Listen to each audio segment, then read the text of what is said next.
The wheel of time turns and ages come and pass, leaving memories that become legend.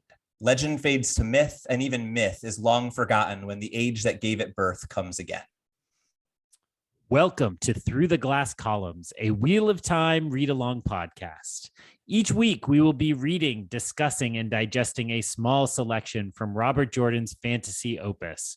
This quest is led by Tyler, a true Wheel of Time warrior. I have all stories, ages that were and that will be. And I'll be joined by Greg, a complete novice to the Wheel of Time. The Wheel of Time and the wheel of a man's life turn alike without pity or mercy. Join us each week as we read the Wheel of Time in our own sweet time, traveling deeper and deeper through the glass columns. But what does that even mean? No. You don't get to find out yet.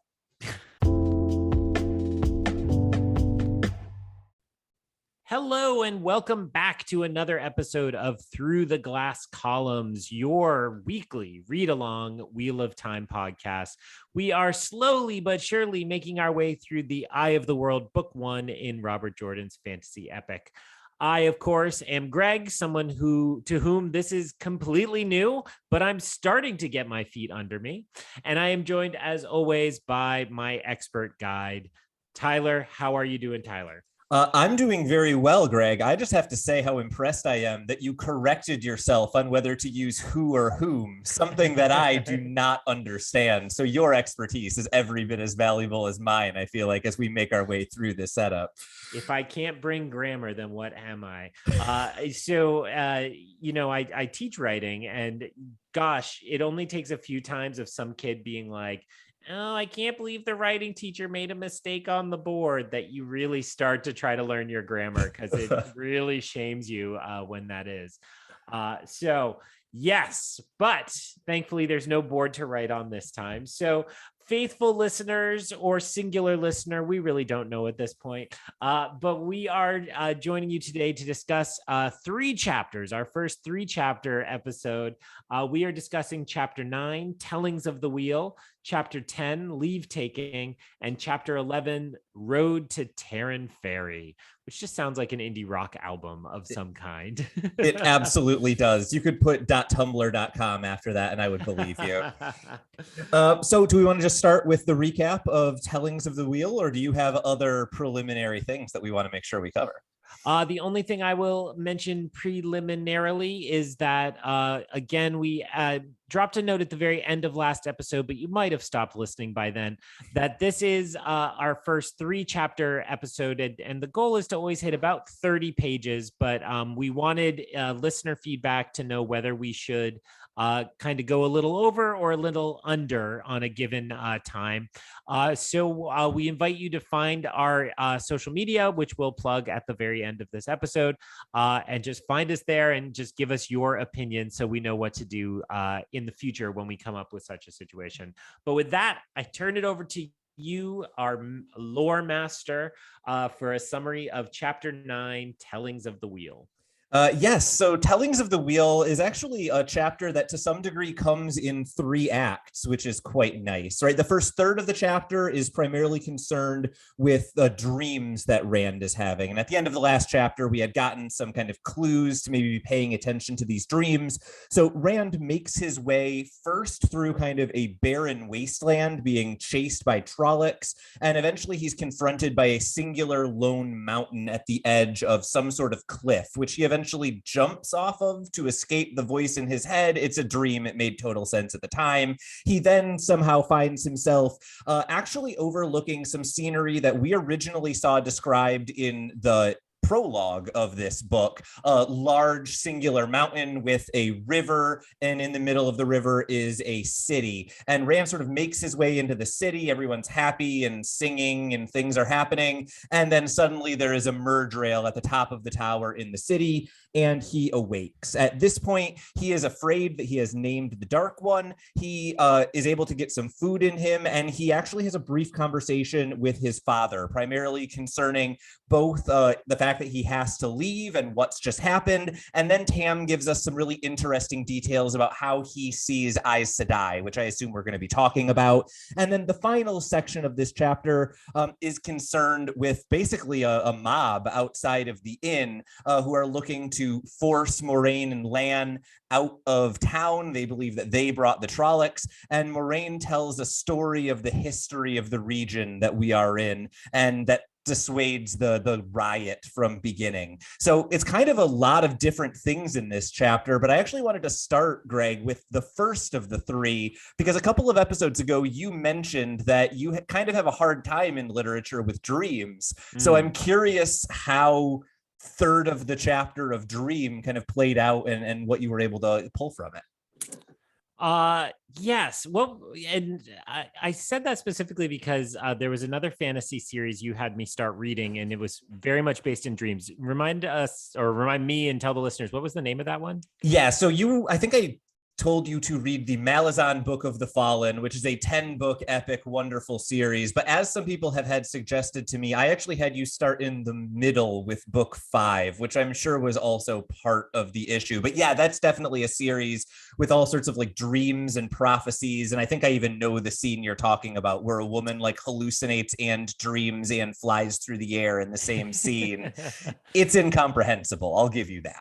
Yeah. And so I said at the time to Tyler, and it applies here as well, that like there's something about when I am reading a dream sequence, it's like, because I know it won't matter really, my eyes just do that thing where you read a couple words in every paragraph and you're not really taking anything in or paying too much attention to it. Yeah. And you know, that's I want to be clear, I'm not saying that this is like a great strategy of mine. It's a failing because you know, a lot of times good information is revealed. You know, I think the kind of standard version of this is to kind of lay out the next act or the next set of events with kind of symbolism instead of actual literal events or what have you. But it doesn't ever work for me. Now, the beauty here is it started and I definitely fell for the trick that it was real. I'm like, oh, he just went. Like there was no conversation. He's just gone. And then I was like, oh wait, he's by himself. And then it got weirder as time went on. And it's also, like you noted, pretty brief. I mean, and it's clear very quickly. It felt to me very much like a cinematic dream where it's just like a quick flash to remind you this is the antagonist. Don't forget this. And so, you know, this kind of quick switcheroo of, oh, you're seeing the dream. You know, I assumed that was Tar Valon. It was news to me in your summary that it was from the prologue. I hadn't made that connection. And so like I'm like pulled in. It's like, okay, here's where we're going. You know, Lord of the Rings, they often have visions of Minas Tirith before they get there and things like that. And then like you know, the jump scare you could picture of, nope, it's the Myrddraal. So yeah, I just rambled a bunch. So that's about what I took from it. What either did you take from it, or what should I have taken from it? Yeah, I mean, I think you've kind of covered the big things. To me, what's really interesting in this sequence is it's about maybe like 2/3 of the way through the dream when Rand is, and I'm comfortable saying this, you got it, he's in Tar Valon, right? That's what he's dreaming about. But once he like gets into the city, he's describing like there's a bunch of music and people are dancing and singing and they're cheerful and they're happy. And then he like pauses and everyone stops. And then he starts moving towards the tower again and everyone's happy again. To me, that's the only moment that stood out to me as anything other than exactly what you're describing, right? Everything else in there feels kind of like textbook. This is where we're going. This is a vision of, you know, what the next couple chapters are going to be. Here's some, you know, foreshadowing. But just the fact that we had that one moment where it almost seems like the dream is trying to get Rand to do something, or the dream is responding positive when he's acting in the way it wants and not when he's not. That's not like typical dream logic to me. So that was the one moment that I was like, maybe something other than what you're describing is going on. But no, I think you're right. For the most part, at least this dream it's kind of doing what dreams typically do in literature. It was, you know, we talked, gosh, I think back in the second episode, not counting the teaser, the preview. Sure. We talked a little bit about how I said, oh, there's a yin yang, and you're like, actually, buddy, it's not a yin yang. It's missing the dots, right? It's the Right. balance without the core. And I reading this dream, that came to mind because the imagery of the city is all white and pure and light and good, all the things, Yeah. you know, all the things that are symbolic in problematic ways. I realize now, I'm like, yeah, it's all things good, white. Sorry. Right. But you know, dealing with a set of symbols anyway. And here in this dream, it actually is the yin yang, right? Because at the very center of the city Yep. of light, there is the darkness and the dark mirror draw there. Not necessarily the dark one, not the dragon lord or anything like that. And so that is, to me, that speaks to, this is either a fear, right? Like that there is something behind all this that is sinister. They keep referring to the Age of Legends throughout these chapters and the previous war. Yeah. And maybe that means this war is going to be different because there is something rotten at the core. Or it could just be a fear, or it could be the reality, I guess, are the two things I intended to say, right? Right. And I'm curious to see which this ends up being, but it feels more like fear because we have this protagonist who's just encountering this world for the first time, and he's got his own doubts and misgivings. Yeah, and I like that we get this scene after what we had in, I forget if it was 1 chapter ago or 2 chapters ago, where Moraine kind of offers Rand, if you have any, bad dreams, if anything's out of the ordinary, come to me. Because I think that's the moment where I start asking about duality of this, right? If Moraine doesn't mention dreams are important, I think I probably do what you normally do. And I'm just like, okay, it's a dream, it's some foreshadowing, no big deal. But I think because we have that in the back of our minds, we're kind of constantly asking, like, how much of this is fear, how much is reality, how important are dreams in this world? Like, there's a lot of things that are kind of unclear at this point that that just sentence or two kind of threw into doubt for me in this section, which I think is pretty effective. And then I'm curious, just, this is a random detail, but did you catch the name of the Dark One? Because Rand wakes up shocked that he said the Dark One's name in his dream, and yet it was like 3.5 pages ago by the time that he says that. I don't think I did. No. The Dark One's name is Shaitan. At one point at the end of like the first half of the dream, Rand shouts something like, light consume you, Shaitan, and then it like cuts to the second dream. The second dream happens, and then he wakes up and he's like, oh my god, I named the Dark One, it's horrible. So it's a really easy thing to mention or to miss, but yeah, that's the name of the Dark One. He then wakes up and Tam is there, which when I first read this the first time, I remember being shocked. I was like, oh, we're never going to see this dude again, right? I was kind of like, by the time that Rand is gone and he's awake, we won't get that moment between Tam and Rand. I was assuming for 5-10 books, right? Like, it's a fantasy series, they take their time. So I'm curious, was that something that surprised you as well? Was that a reunion kind of what you expected, or did it do things that kind of pulled you out of what you were anticipating from the story? I don't think I was surprised that they would say goodbye to each other. I thought, that's good writer's fodder, right? To be able to give the tearful goodbye between these two men who have only had each other their whole lives. But I think I was expecting Tam to be much more out of it. Right? He seems like his normal self kind of popping up, and he's just like, oh, hey, what's going on? Gets the exposition download, and we don't get it repeated, but we know he gets all that. He's just like, cool, well, be a little careful, and I'm gonna work on getting a new herd. And it's like, you just found out that your son is targeted and is going on this epic quest, and all you want to do is make sure your farm is okay. And we've established how important sheep are to these people.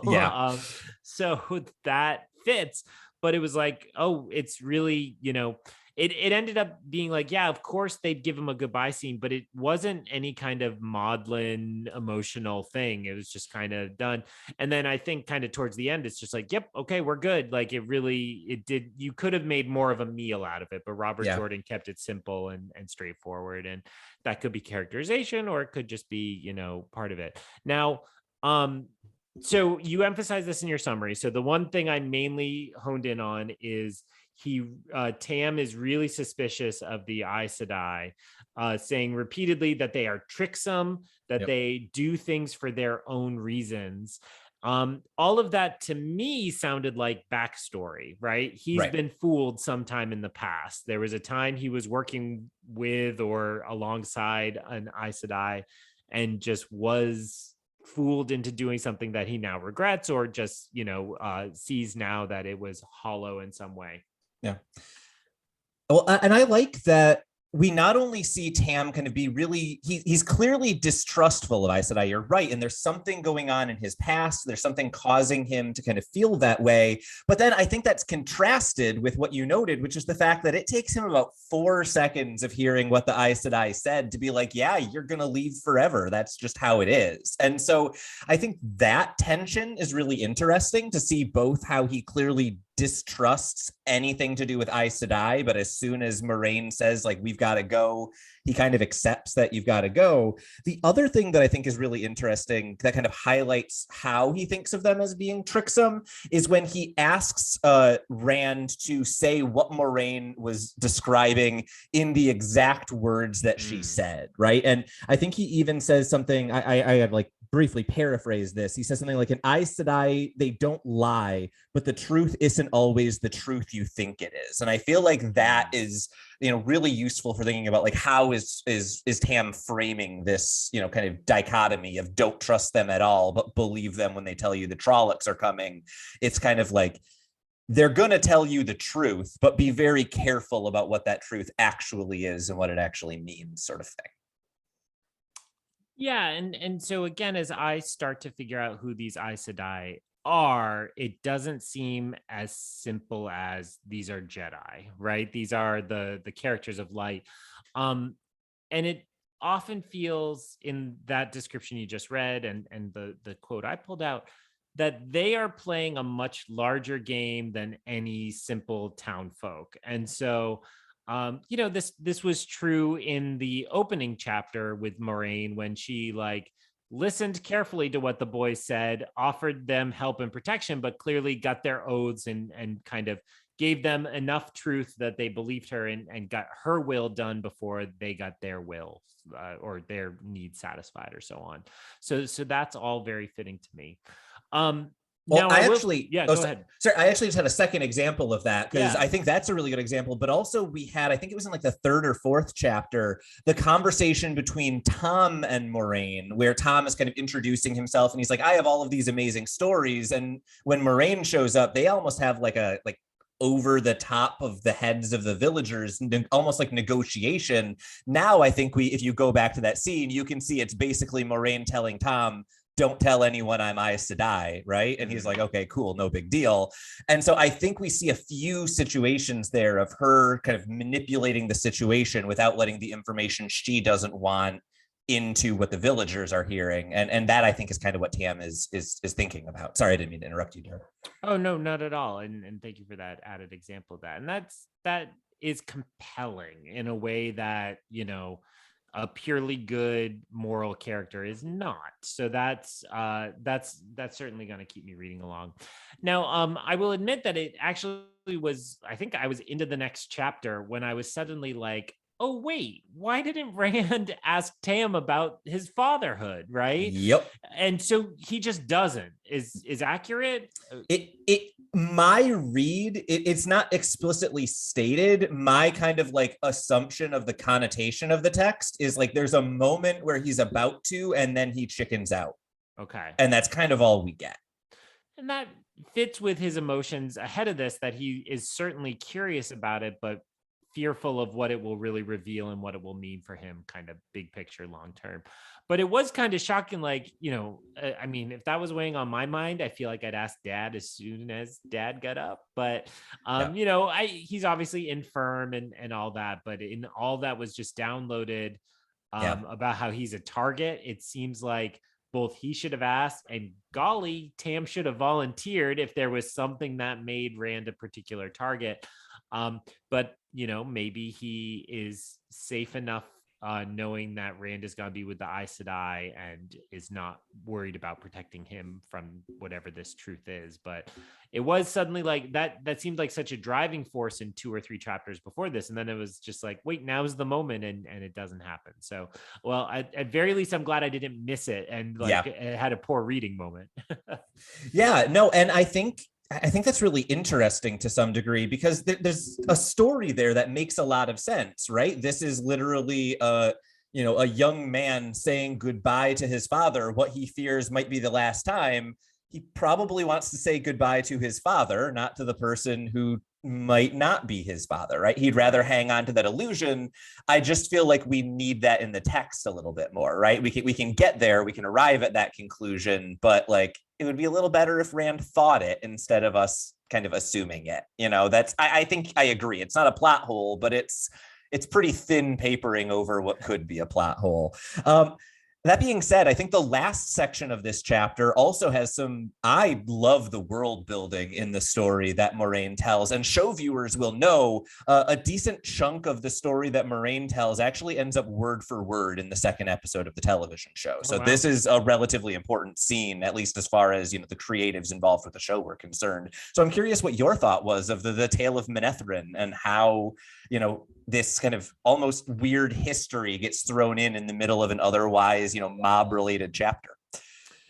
Yeah. So I mean, again, I devote my life to writing, to literature, to stories. So a time when you can turn an angry mob around with a story and with the power of words. I mean, there's obviously a little spectacle there as well, but I was like all into this in terms of a plot, especially kind of on that level.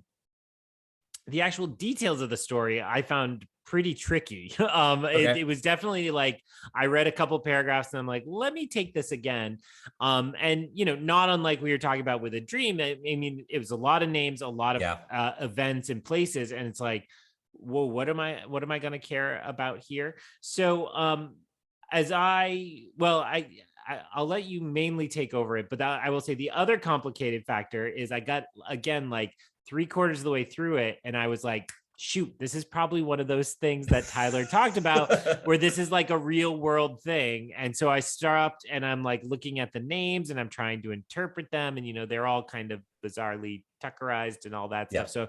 So I didn't unlock it in that regard either. So I'll take clarity on one or either. Yeah, I have not unlocked the code. If Manetheren is a real thing that happened, I would love to hear about it. Those of you who are veterans on our feed, we actually, Greg, we'll talk about this and mention it on the next episode. We need to figure out a way for some sort of spoiler tag if you're the one mostly reading social media. That could be a problem. That's true. That being said, no, I'm not aware of this being like a real world allegory of any specific like battle or situation. That being said, like the crux of the story as I understand it, right, mostly honestly from rewatching the television show as much as from reading this chapter over and over again, is basically Manetheren was this great kingdom. It was where the two rivers are now, or at least relatively close in, the mountains nearby. And it was a kingdom that was, really important in what were called the Trolloc Wars, which we'll learn a lot more about as we go. But at some point, the Trollocs decided we're going to kill Manetheren. The Manetheren army barely made its way back to defend their village. And they basically thought, if we can hold out for 3 days, reinforcements will arrive, we will survive. And 10 days later, they somehow were still holding out. It should have been impossible, but no one came. And so the army of Manetheren was basically wiped out by the Trollocs. But upon doing so, the Queen of Manetheren used the One Power and drew so much of it that she killed all of the Trollocs, but she also died and destroyed basically the entirety of the city and the buildings of Manetheren. And so all that was left was some survivors who had fled into the mountains and then eventually settled as shepherds in the two rivers, right? So that's the kind of bare bones version of the story. But of course, I love this section as much for the lovely writing as I do the actual story itself. Yeah, and as I understood it, she is standing there spinning her staff, and there's sparks coming out of it, and the sparks, it's emphasized, spin straight out. They don't bend, essentially, with the speed of the spinning. They don't drag, which is very curious as an image, right? Yeah. And like, what is that? Why is that happening? Okay. So I think I got the gist of it there. And as I understood why the people were convinced by it, it was to say to them, you're not simple people. You Yeah. were you are belong to something greater. You were once something bigger than this. And so you should be proud of that, and you should reawaken that. Yeah. And to me, that of course that's primarily motivated by like, let's just get me out of this sticky situation, this mob, and so Yeah. on, but also a reminder to people of what has passed and what will come again, that if something is brewing, they're not going to be able to just be shepherds for the time to come. And it was Aemon and Eldrine. Yes. Yeah, so those were the two figures. Okay. Again, balancing out, the one power is feminine, and Yep. the women wield that power. Curiously, in this scene, I thought it was really interesting how the first person to jump to defense of Moraine is Bran, the innkeeper, Yep. right? Yeah. And so that made me think again about these larger politics. The wisdom is not here at all. Yep. And I believe the mob, at least the like named members, are mostly men as Yeah. well. Yeah, I So it's believe the like, mob is either exclusively male or almost exclusively male. And I think Sen Bui is the only character in the mob who we've really had any interaction with before, and he's okay. just like kind of a jerk in the meeting. So like it's not a ton of like named characters we have a whole lot of background with, but you're right. I think it's almost exclusively male. And then the only people who do kind of end up defending Moraine, I think it's basically like you said, it's Bran, the innkeeper, and then it's Master Luhan, the blacksmith, right? I think those are the only two who stand up for her. Yeah, and so I mean, temperature's cool, but it again makes me wonder about who holds the real power in this village. I mean, Bran was kind of less being the mayor and more being the innkeeper, although both were mentioned in the passage. So that was curious to Yeah. me as well. And if if she just saved this whole village, but I understand their anger at her, it's like, well, but then where are all these other factions as a part of this? And it seems to me I need to be satisfied with like, doesn't matter because they're gone now. Yeah, And we're leaving them we're behind. gone. We'll see you behind. See you in 4 books or whatever. Maybe we're not gonna worry about this town's politics too much more. So I have no further notes for this chapter except to ask a question, which is, what do you make of the title of the chapter? So Tellings of the Wheel feels very grand. And Yeah. especially, I mean, I appreciate you breaking it down into thirds. Those first 2 thirds don't seem very grand or important. So Yeah. is this just referring to the mythology, or what do you take from that title? Yeah, I think that's a really interesting question because you're right. Each of the 3 thirds, each of them fits the title just a little bit better than the last one, right? The dream, I have no idea how this is a telling of the wheel, right? It's Rand having a dream that maybe has some, foreshadowing or something that will tell us about something of the wheel weaving whatever, right? But then the second section, we don't read it, but Rand does give a telling of, some story or some turning of the wheel to Tam. He tells what happened, and then we get a lot back. It's like, okay, maybe. I think the chapter is basically named after the Manetheren story, right? Like that's the big piece there. That's the major telling. But yeah, it's interesting that it's pluralized. It makes us. I feel like the literal interpretation of that is almost like Rand telling, Moraine telling, and the dream telling. I'm not sure how you fit that third piece into it, but no, that's a really interesting point. Cool. Well, then I'm satisfied. Are you, sir?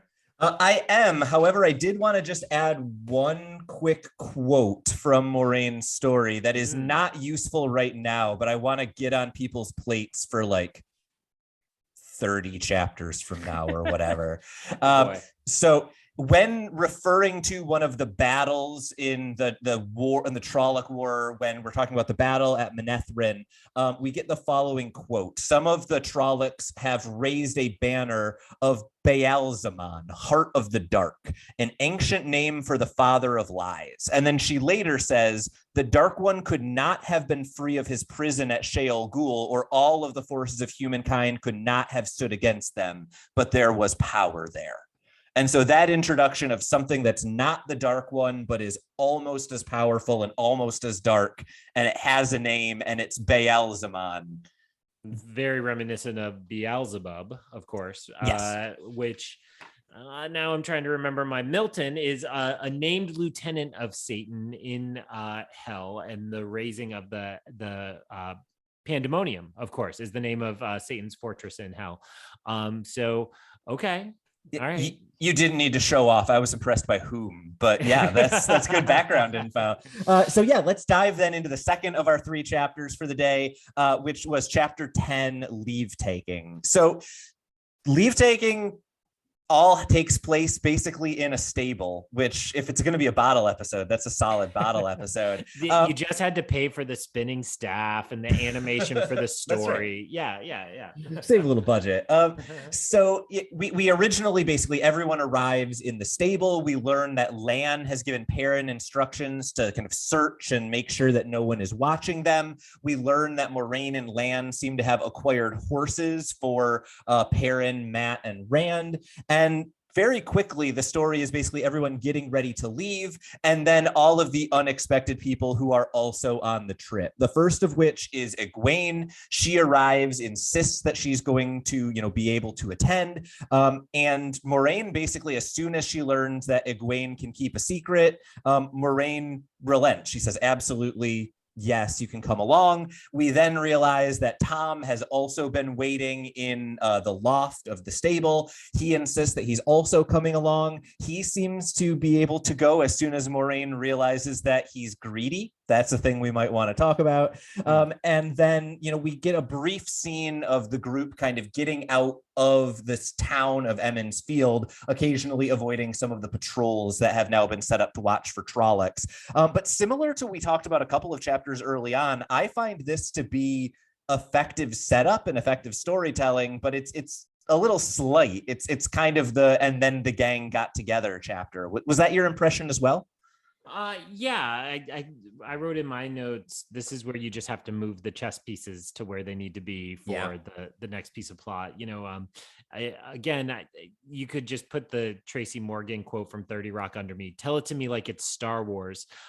This to me was the middle of Revenge of the Sith, which is, you have this great opening, and then it's like, oh, we know when the Empire springs up, all these people have to be separate and here. So you have this middle chunk of the movie that's just like, it doesn't really matter, yada yada yada, he's mad at him, and then you get them where they need to be. And so it very much felt like that. It felt together like creating a fellowship. It made me think of, you have my axe and there's an axe, and my bow, and then everybody comes together. So actually this and the next chapter, I really didn't take many notes and I don't have too much to say, but I will say,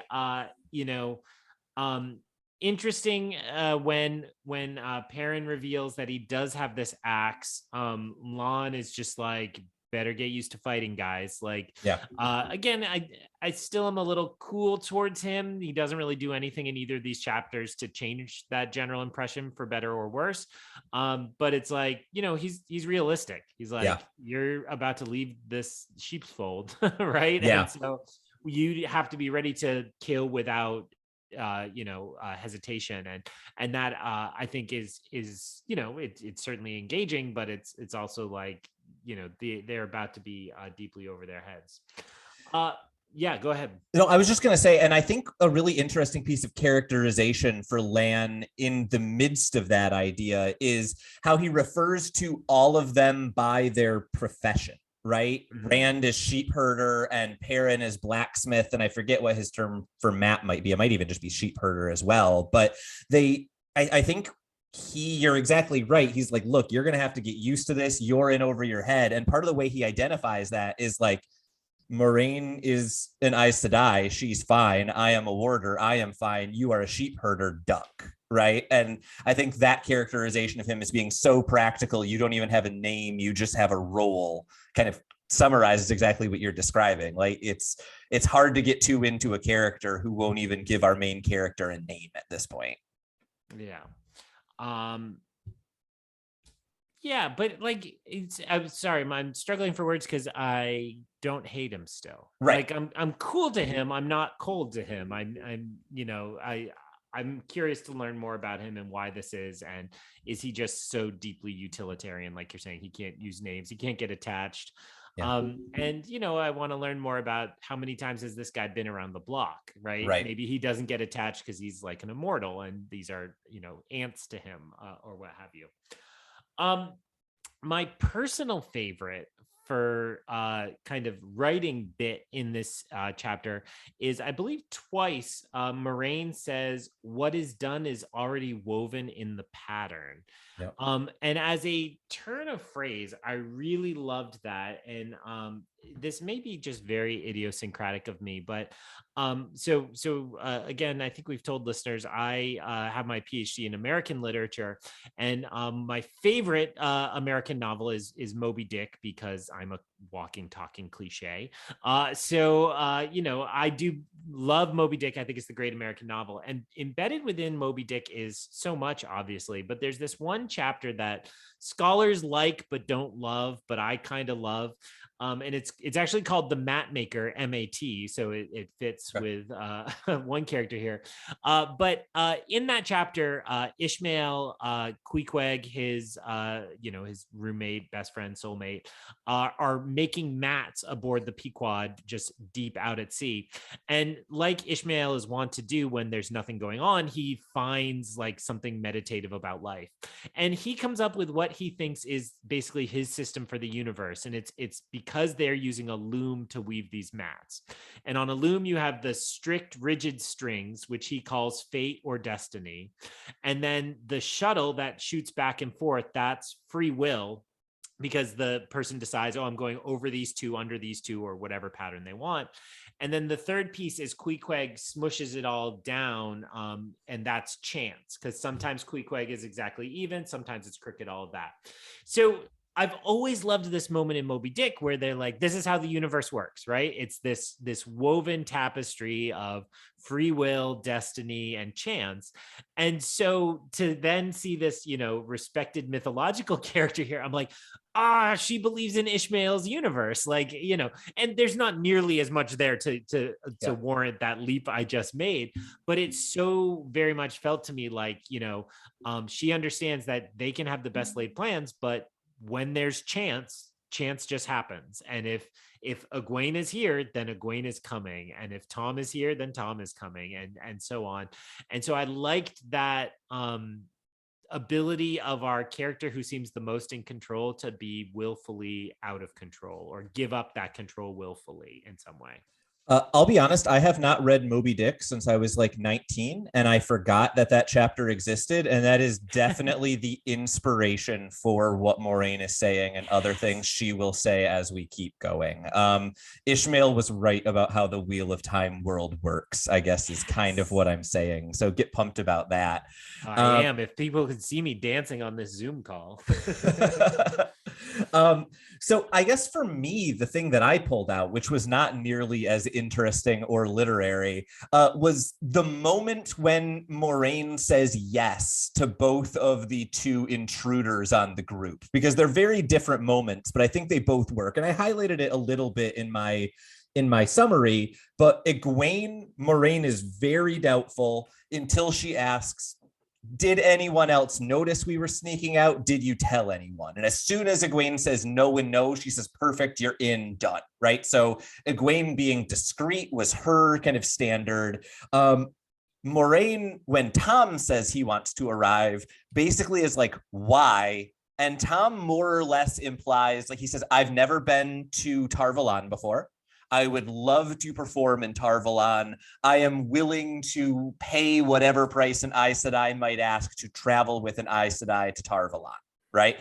And I read that as Moraine being like, okay, this dude's like, he's a bard. He wants to play songs. I have an opportunity to give him to play songs. He's greedy, and therefore I know what he wants, and therefore I can plan around it. And I thought those two moments, they're very different reasons to accept people, but I think they maybe say something about Moraine and how she's kind of like thinking through this process. Did you notice either of those, or were there anything else that she did other than the Ishmael phrase that jumped out to you?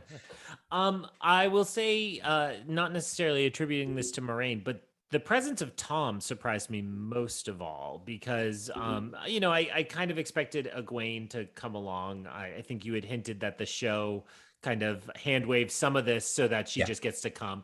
But there was enough kind of plot built up around her and Rand that it's like, yeah, she's coming, whether even if she's not invited. But then Tom's presence, I was like, oh, him too? Him? And like, because the peddler was just kind of dispatched without much fanfare. And so I just kind of assumed we'd lost the Gleeman as well in there. So more than anything, I think Tom's presence was just a surprise to me. He also appears so suddenly. There's this suggestion he has some skill, and that resonates with, they noted how he disappeared so handily during the Trolloc raid. So I think there's something more to that. If that is just, some skills, I'm not necessarily suggesting magic or anything like that. That's intriguing to me and to know why he's there. So when you articulated those differences about why they are coming, both of those seem to me that Moraine just wants to guarantee that they're predictable. That they're not going to add any kind of dangerous element or something she needs to be worried about. If she can understand their pure motives, then bully for her. She can control them. She understands what to expect from them. It's a little interesting to put that alongside Tam's comments from the last chapter, where it's like, oh, they're always going to be about their own reasons, even if they say they're for yours. So I guess I'm going to leave those, assuming that she has her own reasons for wanting them to be here, that she can just hold close to the chest, as it were. Absolutely. And honestly, that's what I've got for this chapter, right? I'm like, Moraine has some cool motives and said some things about weaving. That's kind of what's here. Was there anything else that you wanted to make sure we talked about? They name dropped the Dragcar. Dragcar is how I've said it, but I have no idea. Yeah. Dragcar. And so I was like, well, this will be when we introduce a new creature and we'll have to talk about it here. But I think we should just kick that into the next chapter, because what else are we going to talk about in the next chapter? That is correct. I just have two like very quick things before we get to the next chapter. One is, if you are a show watcher, congratulations. You've made it to the end of episode 1. Good for you. It only took us 120 pages. The other thing that I wanted to mention is something that you actually know very well about me, Greg, is that my love of fantasy and sci-fi kind of exists in terms of me, attaching to characters and worlds and all of that. But it also requires one very important thing, which is that a world has something absolutely adorable that I can think is really cute, right? You recently bought me a stuffed pizza dog from the Hawkeye TV show, and that is the perfect gift for me. I was just going to out you, and you beat me to it. So it's clear there's no shame that I was in California and flew a pizza dog back across the country for you, just because it was adorable and your spirit animal. It was the correct decision. I appreciate it. But I also wanted to mention, in this stable, we are introduced to obviously very important characters who are going to be along, like Tom and Egwene, but we also meet my source of adorable in this series. We all need to just take a moment and appreciate Bella the pony, who I am going to bring up over and over again throughout this podcast. So be aware, this is appearance number 1 of Bella, and we need to get that fan club going. That being said, the third of our 3 chapters today is the road to Taren Ferry. And honestly, the summary of this chapter is the group takes the road to Taren Ferry, right? They ride really quickly, they wear out their horses, horses. Moraine does some interesting magic that seems to remove the tiredness from the horses and from their riders. Lan and Moraine are the only ones who don't benefit from this. We then hear the drag car scream. It scares everyone. Moraine summons some like mist or fog to obscure their path. They make it to Taren Ferry, and Lan basically bribes a person to take them across the river. And that's pretty much the chapter. So given how kind of quick and action oriented this chapter is, right? It's not a ton of world building. It's not a ton of character. It is plot. What was, your approach to kind of doing notes for this chapter? Because I'll tell you, mine are short. Mine are short as well, and I find they're mainly descriptive of the plot just to keep my memory more than any kind of insights or questions. My mind was purely in Lord of the Rings world here. There are a couple sequences in especially Fellowship of the Ring, the movie. There's this silly moment where the hobbits are deciding to leave the town, and Mary turns to them and just says, "Buckleberry Ferry." And so when in my head, I kept going, "Taren Ferry," and they just have to get to the ferry. And I know in Lord of the Rings, the hobbits, well, in the movie, they jump dramatically onto the raft and the horse can't make the jump, the Nazgul, so they're safe. Here, it's certainly not that. It's a little different there. So the most useful thing to me then seemed to be building out Moraine's power set, right? I'm building her character sheet for D&D. This refresh or renew animal power seems powerful, and it's not just that the horse has recovered, but later Rand notes it seems particularly vigorous, like it's better than even before they started. And then as I understood it, she has this fog ability. Is the fog from her? I believe so. Yeah, I think it's at least implied to be, because right before the fog appears, there's a brief moment where Rand can't catch a conversation between Moraine and Lan, but we hear Moraine's answer to something that Lan has asked, and she says something like, "No, I can't kill a drag car, definitely not from a moving horse, but I can." And then it's like almost the next like paragraph or two when all the mist starts to appear. So I think it's implied it's her, but yeah, we kind of learn the limits of her powers in this. She can't kill things while she's, expending energy doing other things. She can help others, restore their energy, but she can't restore her own. And, she's kind of, it almost sounds like she's like reduced to kind of playing the trickster in this section because she's not powerful enough to do much else in the face of the overwhelming odds they're facing. Yeah, and it's nice that there is a limit though, right? Like whether it's concentration and horseback doesn't allow that, or just the amount of power she needs to draw from something. Absolutely, I like that there are limits to it. Again, I think we talked before about like the Baby Yoda nap. Like there is a way in which you need to limit this in some way because people just become too powerful. Yeah, Superman is just not a fun story, right? You need something other than kryptonite. And so then I will say the one question I wrote down to ask you is, like, should I be following the map very closely? Should I flip back to the beginning and track where we are and the names of these things? But then in writing down the chapter names for next week, I saw we get another map very soon. Not chapter 12, but chapter 13 starts with an updated map. So I'm going to go ahead and answer my own question and assume, have a rough idea and just kind of check each map as we come to it, probably. Yeah, I think there are sections of later books where that map is really important. And we have like, are these territories like near each other or far apart, or how difficult is it going to be to traverse? In this first book, honestly, like we kind of like go from Emmons Field to Taren Ferry. That's like kind of on the map. And then we spend a decent chunk of time in like the middle of roads or plains that aren't always on the map or are difficult to find on the map, or you need the smaller map to kind of get there. My advice with the map in this book is like, look at it when you're like, wait, where is that? But I don't think you really need to be like tracking yourself on each of the maps as you go. It's not that kind of like, we are here, so we need to whatever kind of story. It's much more about, this is so cliche, but it's about the journey, Greg. Oh, okay. and the friends we made along the way. Yeah. Tom and Egwene and Bella. And Bella, yeah.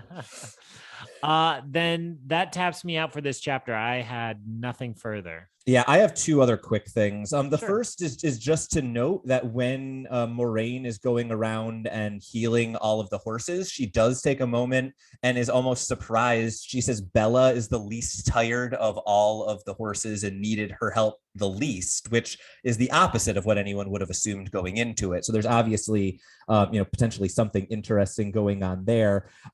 The other thing that I thought was really interesting in this section, you brought it up earlier, is we get just vague hints of this creature, the drag car, but we don't get much, at least so far, right? And so this feels to me so far kind of like they're doing the Jaws thing, right? They're giving us just enough detail that we can, picture it ourselves and, worry about what's off screen, but not see anything on screen.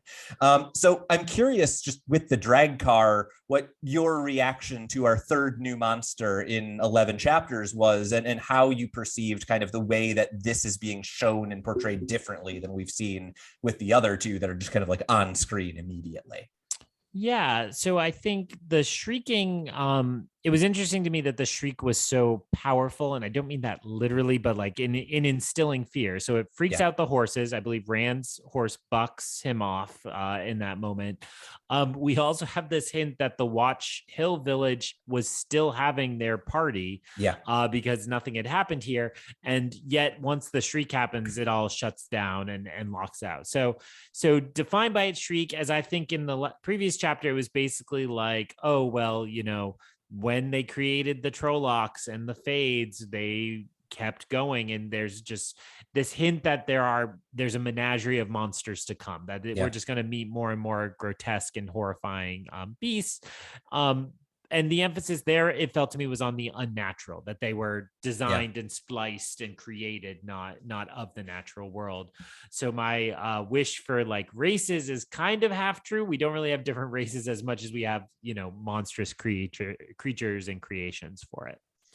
Yeah, and I think that actually is really emphasized by the first image that we get of the drag car, right? Because Rand first notices it when he sees like a shape go across the moon, and his initial thought is like, oh, that's a bat.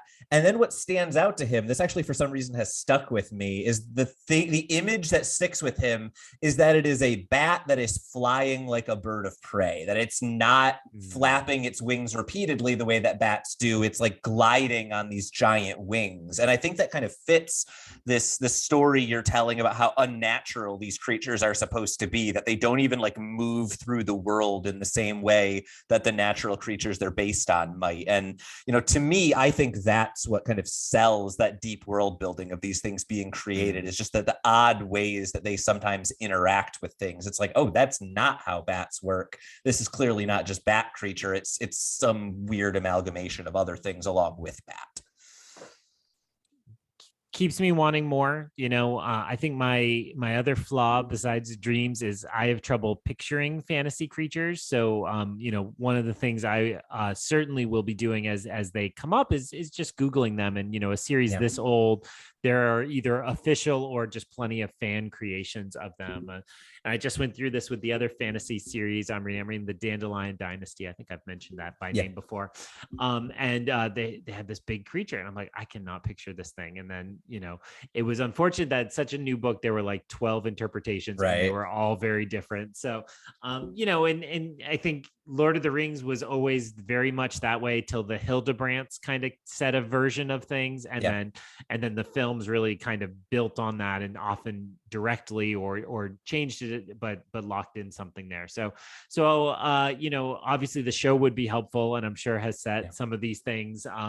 And when we get there, I'll probably, there are funny psychological studies about that now if you read Harry Potter, you picture Daniel Radcliffe instead of whoever you actually thought was Harry Potter before that. I'm sure that's exactly like this reading. I'm sure you have those creatures in mind and so on. So actually, this is something that I don't know whether you know about me, but fits very well with what you just described. I am very odd in that I'm pretty sure I've never had this like diagnosed or anything, but I'm pretty sure I actually have a condition that I have learned from the internet is called aphantasia or aphantasia, something like that.